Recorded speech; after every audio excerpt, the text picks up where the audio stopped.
This show is brought to you by Female Alliance Media, by women, for women. Hey, this is Andrea, and I'm the host of the Balance and Bliss podcast.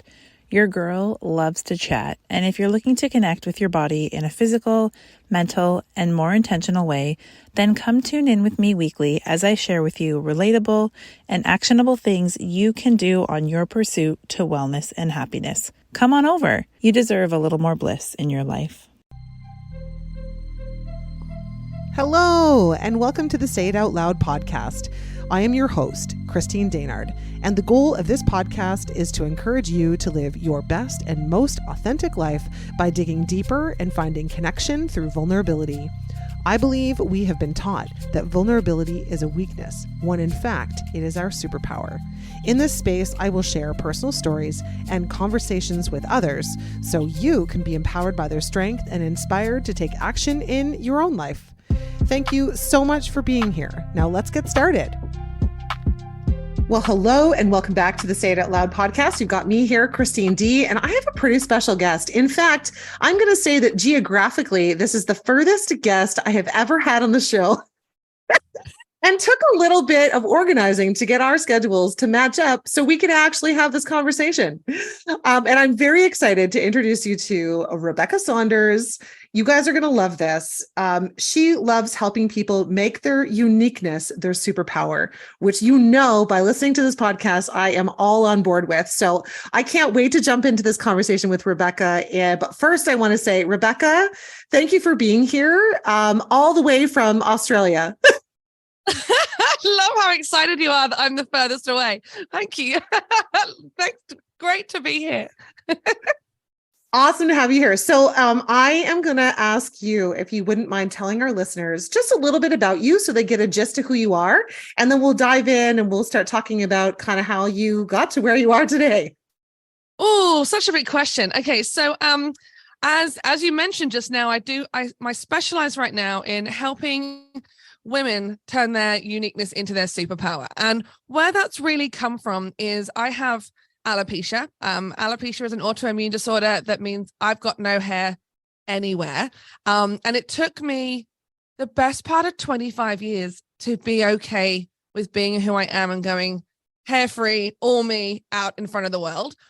And when I did that, my business skyrocketed. Like I've never been happier. It's just been, I'm sure we will deep dive into that the more we get into this conversation. But for me, it's about giving women that empowerment to go, hey, you can be you and it's all right. Like stuff what others think. You have the best time and live your best life. And that's led me to starting an online community for women called the Champagne Lounge, because I don't feel that we celebrate ourselves enough as women in life, in business and all the things.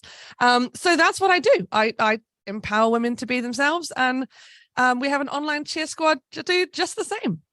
Oh my gosh, I love it. Like, and anybody who's been listening, and I know that you've checked out the podcast before, like this is totally my bag. I love helping women do the same thing. So I feel like we're two sisters in a room who Really don't have really any clue about each other other than how we've seen each other in social media and a couple of email conversations. And a podcast. Exactly. As Right? soon as I found you online, I'm like, she's my kind of girl. Like, I love that. I love it. I love it. And I love that you just like reached out like, hey, I found you on podcast and I would love to chat with you. Are you into that? And I was like, oh my gosh, I love it. Yes, absolutely. You know, so, one of my superpowers is actually the ability to ask. And people always ask me, how do you just ask people things? It's really quite easy, but apparently it's not to a lot of people. So there you go. That's another one of my superpowers. Just it's not. And I think asking a question.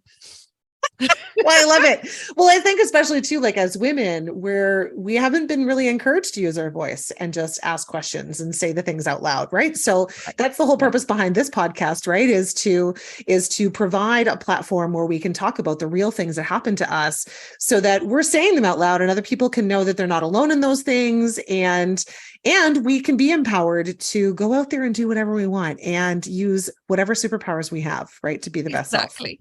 Yes. Awesome. Yeah, awesome. Okay, so let's talk about, because it sounds like, I mean, you weren't always from Australia. No. And I don't know, like I have actually a cousin who has alopecia, but he came across it later in life. So I'm a little curious sort of how that kind of, so where a little bit about where you're from, what brought you to, this is a big question, I think, coming out of my mouth right now, but like how you landed in Australia of all places, but in your journey, how or where did you come across alopecia and how did that start to form for you in your life? Yeah, that is a big question. So originally from the UK, I think I've got my twang back a little bit. I've been talking to my sister and mum a little bit more over the last few months because my sister's had a baby. So it's one of those things, if I spend more time around UK people, my UK twang comes back, So originally from the UK, and I'll answer the Australia question first. So originally from the UK, when I was little, my mum's brother moved to Sydney. So we were very, very, very fortunate, and I can't emphasize that enough, that instead of doing, regular family holidays as you would do, around where you live or not too far away growing up, we came to Australia a lot. So every couple of years, we came over. We had free accommodation, places to stay, so we came for the whole school holidays regularly. And I just went, I just want to live in Australia. I just want to live in Sydney. I want to live where I can see that bridge every day, where I can see the Opera House. It's so pretty. I want to move there. And so when I was 21, I think, I decided that actually, stuff, I'm just going to go, and booked a ticket. So by the time I turned 22, I'd booked a one-way ticket to Australia and thought, I'll figure it out when I'm there. I'll just go and figure it out. And so I arrived on a working holiday visa. And from there, like I jumped forward a few steps. From there, I then started my first business, which is a video production company. I started that company to sponsor myself to stay in the country. So I didn't go your usual route of, finding a company to sponsor you to stay and get your visa and your citizenship.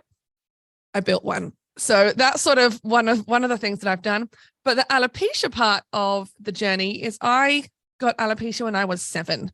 So I don't really know. No one really knows what causes it. So you really kind of have two sort of ways of getting it, I suppose. Some people are like, oh, mystery, like no idea where that's come from. And the other is like stress induced. So you'll see in the media 2 different ways of portraying it. It can come later in life through either of those reasons as well for a lot of people. So it's quite an unknown. I then had a beautiful GP that worked with my mum to help me get real hair wigs as a child. So from the age of 7 all the way through to 32, I wore wigs. I played around with them, different colors, different lengths, red, blonde, brunette, all the fun colors. So I had fun with it, but I was never comfortable enough to do just me. And so that's actually come a lot later in life. So you probably almost found yourself in a way like hiding behind the hair, like hiding behind the wigs a little. Yeah. Did you use it like did you find that you were often like playing a different character, or did you Yeah. People ask me that a lot, and actually yes, I did. Not necessarily a different character per se. I wasn't like crazy brunette one day and like ditzy blonde the next, but there was definite changes in my personality unconsciously when I did change color. Very interesting. Yeah. Well, and I can imagine too, like, so you found out that you have alopecia really in your formative years, right? So like young. So 7 is like, well, here in Canada anyway, 7 is, what is that? Grade 2, I think, grade 1 or 2, somewhere in there. So probably middle. about the same. Yeah. I'd really, say so. really young. Very similar. Yeah. So were there any, like, did you have to do anything else in your life to help you with alopecia? Like what was that like going, do you remember what that was like going through from the time that you were 7 as you were going through teenagehood, for example?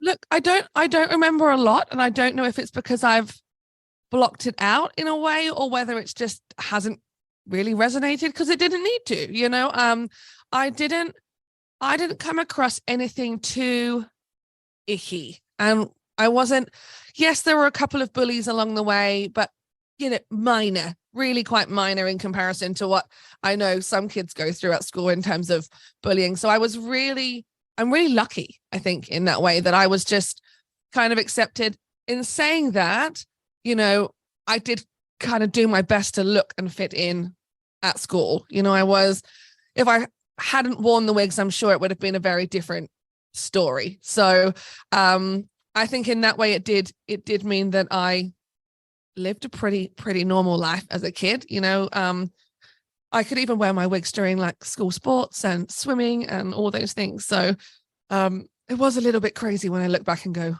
really? Like, you did all of that? Like, it was the amount of time I've got left, like back in my day, Christine, around like just not worrying about that crap anymore. It's just mental. I wonder what I filled it with. Well, it would have been like, I imagine that would be exhausting, tiring to constantly make sure that your hair is on straight, or that it's going to stay on while you're in the pool, or, constantly. Yeah. I would imagine it would be like almost like a mental load too, right? Because you're always thinking about it. Massive mental load, constantly thinking, is it going to come off? Have I got tape? Have I got the right things? Have I got time? I mean, I don't know how ladies do it, right? Have I got time to wash it and dry it? Like, people do that every day, day in, day out. But for me, it was that whole, have I got it right? Have I got it right? And it wasn't until I released sort of myself out into the world that I looked back and went, oh my gosh, I used to, when I moved to Australia and started my business, I used to document what color hair I was wearing, talking to what client, so that I didn't like do it differently next time. Oh my I can only imagine the level of mental load I had at the time, of just, because at the time for me, it was normal. That was just normal. It wasn't, but I look back and go, that's exhausting, Just the things I was doing to try and make it so that I wouldn't make other people feel uncomfortable, which is all in my head. So I've realized later on. Yeah. But like too, like this strikes on, even though maybe the majority of kids don't have alopecia, but most of us do grow up feeling like we can't be who we are. We can't be ourselves. We have to pretend and or just fit in with everybody else, because that's what everybody does, right? Like, that's what society teaches us. So, I'm curious, what was it in your life? Like, obviously you had this big change when you moved to Australia, but what was it that, had you taken the hair off? What was it that inspired or gave you the bravery or the courage to show up as you? Yeah. So, like, I think for me, I was very, my mum was great in just saying, you be you, do what you're doing. There was never any pressure for me to fit in. It was all my decision to wear wigs. And so there was no, you must look this way. And I feel that growing up in the era of, emo kids and goth kids and all of that stuff, there was a lot of self-expression with kids. When I look at kids now at school, I'm going, they're all carbon copies of each other for the most part. Like, that is insane. Whereas we had a lot of fun, so crazy clothes, crazy makeup. I was in that group of kids. So there was always that self-expression to be who you are. But when I moved to Australia, I still did hair and makeup every morning until probably, I would say, for probably 3 or 4 years. And through building my business and meeting other businesswomen, opened my eyes to, there's other people like me, not who have alopecia like me, but who have their own hangups and are dealing with that. And, these conversations, or they're struggling to put themselves out there and just go with it, or they've got this thing, or, and I'm like, I'm in a whole room full of women that go, yeah, I've got crap too, like, I've got stuff to deal with, and we're, you be you, and we're going to love you regardless. And so being part of those communities as a business owner, that was the lifeblood of my friendship groups, my new created family in a new country. So I have crafted my life to be surrounded by people that love me and will have my back always. There's never anyone niggling in the corner. There's never, that odd, family member or old friend that's like, babe, check yourself. I'm like, there's none of that, So I've sort of shed that off into a new country, and built it all how I want it to be. And so we were talking before we hit record about sunburn, right? So I was in Noosa, which is on the Queensland coast, so very hot, at a conference, and I'm going, I feel all empowered. This is going to be great.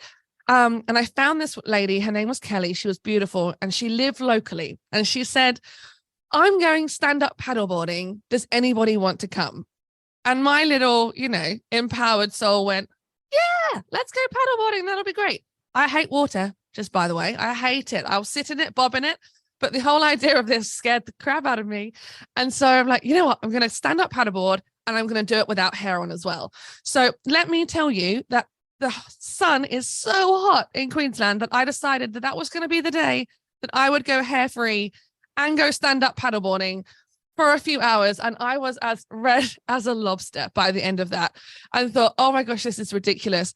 But then I still went back to the hotel for the conference dinner and put hair on. So imagine putting sticky tape on that sunburn. I was like, oh my gosh, that was my first experience out in the world, like no hair, let's do it kind of thing that I can recall. And then it took me a few more years to be comfortable being hair free in my own home, being comfortable going out doing exercise without hair on. Then I met my now husband, and I remember him coming home going, babe, it's 40 degrees outside. Why are you wearing hair? Like, that's just ridiculous. It's like you're sat here with a hat on. No one's ever put it that before. So, it started just to creep in my personal life. Then I was comfortable with friends coming around, neighbors seeing it, it just sort of started slowly. But it was during COVID that I decided, okay, something's got to give. Like glasses, I wear glasses, so they're mandatory, right? To see, screen time was up. I couldn't do the contacts all the time. Masks were mandatory.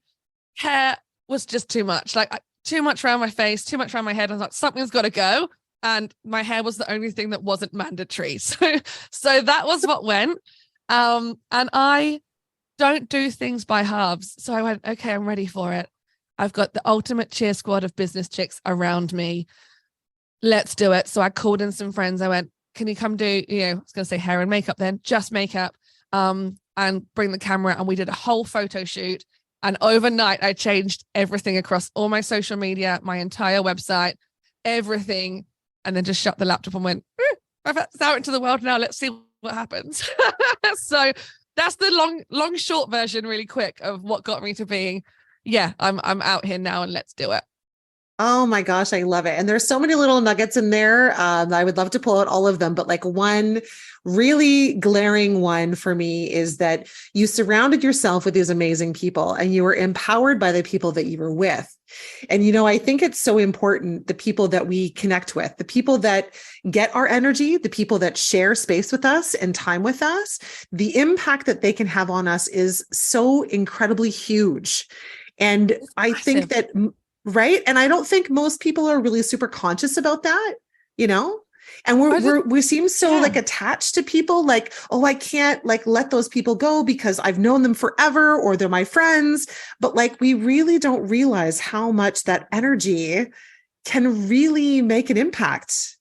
It's massive. And, it's one of those things that if you said it quite bluntly, oh, I'm going to cull the people that, no longer serve me anymore, sounds a little bit, on a, get off your high horse, babe. Like, that's all right. But, if you have a little bit, that's essentially what you have to do. Go, do these people light my soul on fire when I go and hang out with them?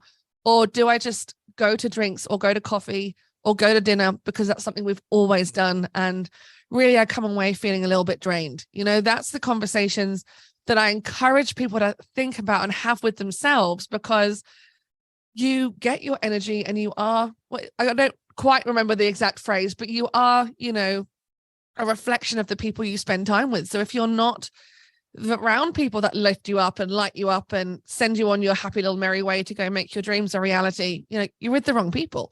So there's a whole sort of way of going, friends, let's just check in with who they are. I'm sure it's very difficult with, school mums and like having young kids and doing the whole managing those relationships while you're trying to be over here. But it's possible. You just got to have the hard conversations with yourself. And so many people that I've shared, this process with have gone, so I just didn't bother sending that text. What, did they notice? No. So most of the time you're spending time with people that really wouldn't chase you up to hang out with you anyway. So it's kind of the overthinking piece of, am I going to be judged by it? And most people just aren't paying much attention. So just be you. Yeah. I love that. Well, there's so much freedom in just being who we are. You know, completely. It's like when we shed this idea that we have to be something or we have to meet other people's expectations and do all of these things to be somebody. It's like the hair. It's exhausting. It's exhausting to meet everybody else with where they're at. And all of a sudden you have to ask yourself, like, why am I working so hard to be who I need to be for everyone else? Exactly. And what do I really want? You know? Yeah. Yeah. And it can be wrapped up being selfish. You know, lots of people go, oh, you're being quite selfish with that.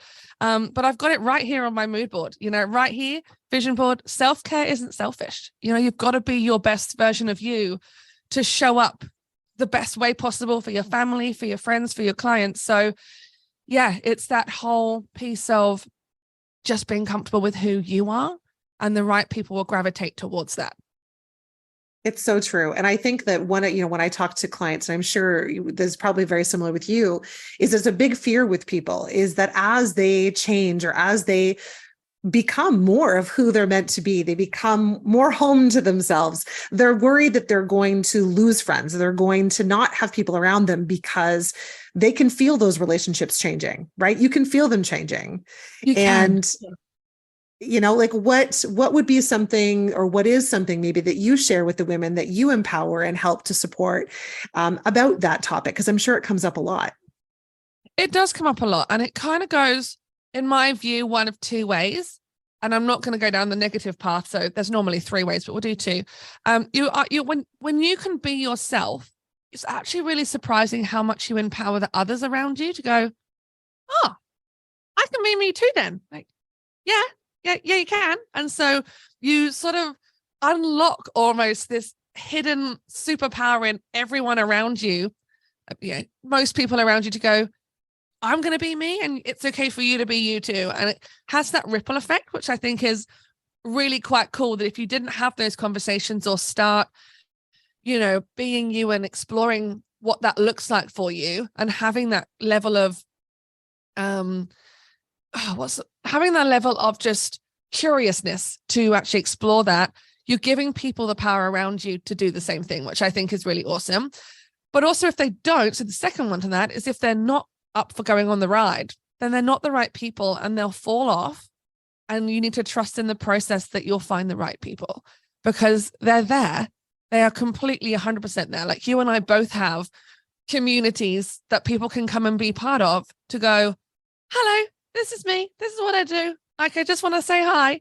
And it's finding stuff like that. It doesn't have to be in person. It can be virtual. And the technology these days means that we can do this, right? I'm the furthest podcast guest away, but I found you online because I'm looking for people like me. And so they're out there. You just need to find them and trust in the process that they'll find you in the right time. It's so true, because like really too, our energy is so impactful, right? It's like when we're in a good place and we're just being who we are literally attracting that vibe in other people that are around us. It's like they can feel the vibration. Completely. And they're like, ding, ding, ding, ding, ding, ding, ding, ding, ding. Like, that's my person, right? Yes, so much so. Like I've just been on a retreat, and someone, and one of the tasks at the end was to write down, little words or little phrases of the people around you. And my phrases that were put in these bits of paper that I'm going to carry around for a while and make a montage on my wall. But, like, you're the bright peacock that brightens my day, and just the energy you have when you walk into a room. I'm like, oh, I have a huge impact without realizing, just because I'm being me and I'm just bubbly. And, I've moved to a regional town in New South Wales. So it's a very small town. And I like wearing a lot of color. I like wearing a brand called Camilla. I don't know if you have that out in Canada, but people will know that. Go search it. Beautiful colors, sparkles, all the things. And I'm sure you've watched the show Schitt's Creek. Am I right? Have you seen that show? My husband calls me Mudgy Moira because I have that much like flamboyancy around town that you can't not see me and know who I am, So not an ego-driven thing by any stretch. I just have fun and I say hello to people and I brighten their day. And I think that's awesome. Like, this conversation for me is happening at 7:00 in the morning here in Australia. And this is going to like feed my day with so much energy because I've had so much fun. And so what if you could do that to everyone in every day? I think there's a lot of opportunity out there for more people to have more fun and be a lot happier if they would just share it out. There sure is. And it is contagious. Like what we're just saying, the energy is contagious. And just like, how when you're down, you seem to be able to have no problem finding other people that are down, right? But It's the same when you're up. And what's cool about that is that you get to see this amazing ripple effect in the people around you, like even just the other day, I had a woman reach out to me and she said, I've been watching for a while and I thought I was too old to make change. And I thought I was too old to learn new things. And here I see you doing all these things. And now I'm doing those things because you helped me realize that I wasn't too old and I could learn new things and I could try new stuff, right? Like it's incredible how you don't even realize that just by being in your own skin and just being who you are without any apology, what kind of ripple effect and impact that can have on others around you. It's massive. And I like to think that you don't even realize the massiveness of it. You just see the small scratches at the surface of the impact that you're making on other people. How long has that lady been following you for? I'm sure I've got we both probably have a heap of women or blokes, it doesn't matter, everyone following us or following other people going, one day. And so we just got to keep showing up because that one day will come for them. It will come. And so, yeah, the power in it is huge. And it gives me all the feels. Yeah. Oh, that's so amazing. So tell us if people wanted to connect with you, and because I have to say, since we've connected, I love watching your social media because it's bright colors everywhere. In fact, I feel like we're kind of sisters from other misters because I may not wear as much of the sparkle, but yeah. Like, I just love seeing it. You're wearing all this color. Pink is clearly one of your favorite colors. It's also my favorite color. So I just love it. But if people that are listening, and I know that they're going to be totally energized and impacted by this vibe that you've brought to this conversation today, where can they find you and how can they work with you if that's what they choose to do? Yeah. So my happy hangout place is Instagram, like all the colors. So you'll find me at the handle at the Rebecca Saunders. And then come hang out with me on my website. Come check out my work at RebeccaSaunders.com. It's super easy. I've put my name everywhere. Just RebeccaSaunders.com. You'll find the Champagne Lounge there. That is the online community that I've got that is there as a cheer squad for women that want to dream big, chat with like-minded people, build their network globally from their couch, which I think is super fun, and just have a lot of fun and celebration along the way. So yes, you'll find some high vibe people in there too. Awesome. I love that. And I really just want to thank you for spending some of your morning with me as I am in the evening, you are in the morning, and for reaching out and connecting, because it has been such a great vibe to spend some time with you. And I just know that the energy of this call is going to have a ripple effect on the people around us. So thank you so much for being here and sharing your story. Thank you for having me on the show. I've got a deep knowing that it will have that impact. And I also know this won't be the last time we hang out. So I look forward to it again. Sure will not. It'll be an awesome. Time. Yes, sometime I'll be like, I know somebody in Australia. I just might have to go and make a trip there.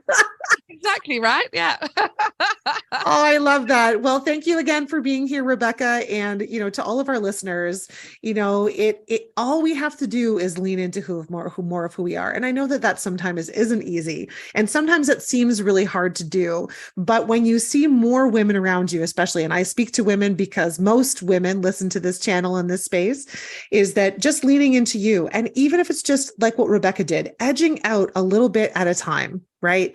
Getting comfortable taking the hair off a little bit at a time in front of a few people at once. And then eventually you'll want to just take the wig off and move on because you no longer need, it's like a safety blanket, right? Completely. Yeah. Yeah. Do it step by step because it's not an overnight success story, right? It's not an overnight, oh, change my mind, going to do this now. It takes time. So give yourself, be nice to yourself. Do it slowly. And one morning you'll wake up and you'll be like, whoa, I'm here. So yeah, take that journey. Take the first step. I love that. Well, thanks again, Rebecca. And I hope that you'll come back another time and talk with us again. Thank you, my love. I look forward to it. Okay, wonderful. Okay, everybody, have a great day and we'll see you on the next time. Thank you for listening to this episode. I'd like to invite you to hit the follow button on this podcast so you'll be notified when the next one drops. And if you liked this episode, please leave a review as it will help others to find this message. You can also find me on Instagram and Facebook at It's Me, Christine D. Or if you'd like to connect about being a guest on the show, ask me about group or one-on-one joy and mindset coaching, learn more about the Joy Project community, or consider hiring me for your next speaking engagement, please visit itsmechristined.ca. Thank you again, and I'll see you next time.